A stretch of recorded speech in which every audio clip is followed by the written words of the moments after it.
Today I am giving an update for the Battle for Rakir game.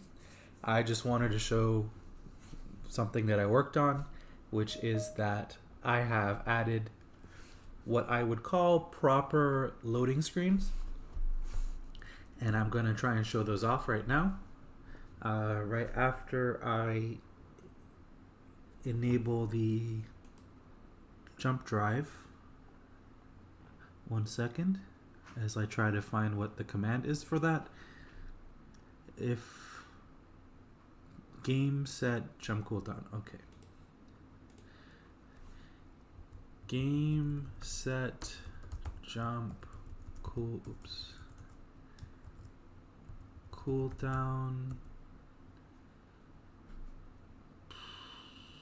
say 2.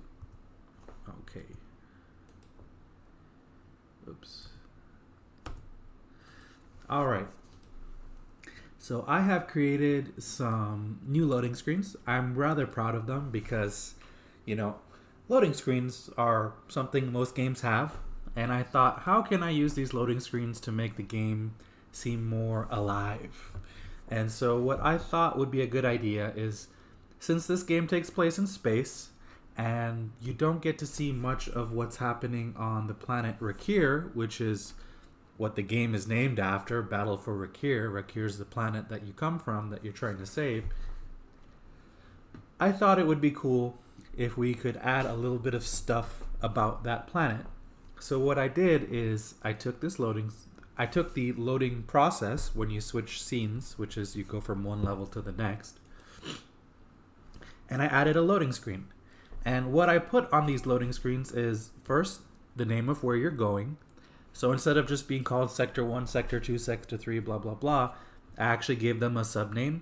This is not the best background to see the subname on, but here it says 400,000 kilometers from Rakir.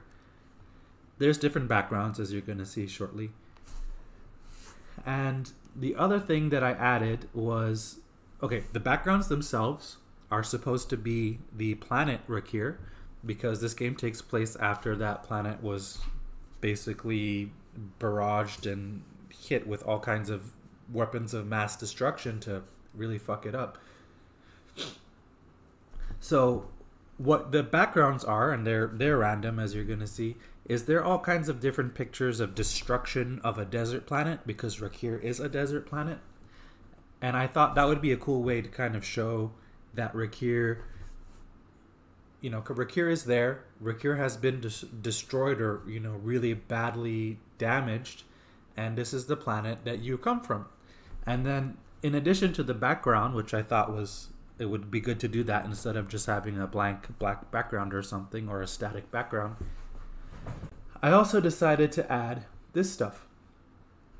So you have the lore tab, which is going to tell you random facts about the planet. So lore, the people of Rakir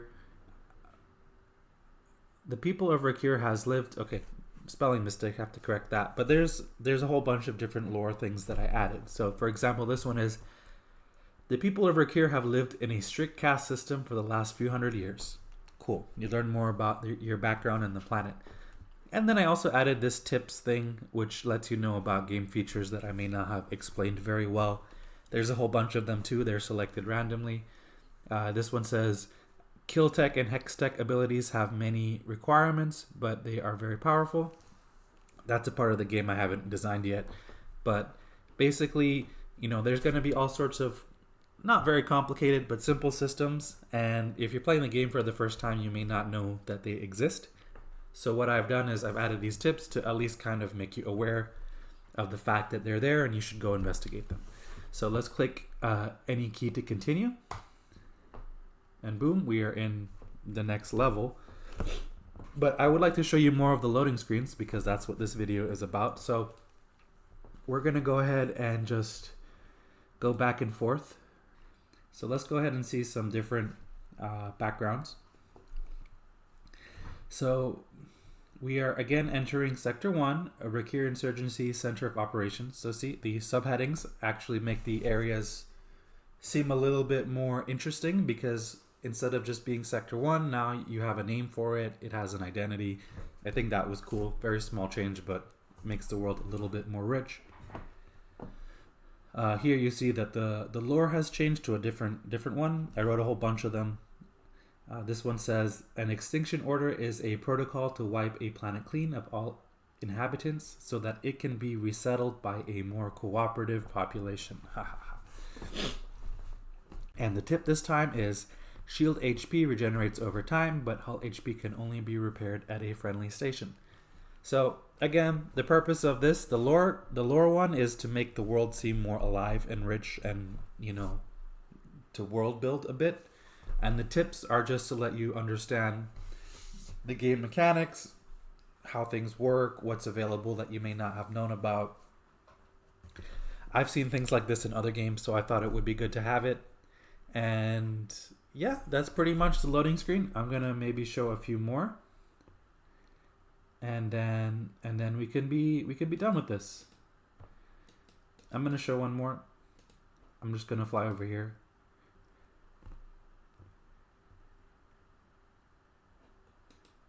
Boom, look, there's another one. I think there's in total 5 backgrounds. For the lore, there's like maybe 15 items that show up. For the tips, it's like 10. So the tip, this is one we already got before. The lore this time says the planet of Rakir has a single type of habitat, a dry, inhospitable desert. These backgrounds, unfortunately, the text is not always clear. That might be something I have to fix in the future. Although right now, I thought this is fantastic. This is a huge improvement over what I had before, which was just a static loading screen that didn't look very good. I'm not going to show it, but it was awful. I think this looks a lot more polished, so I'm quite happy with it.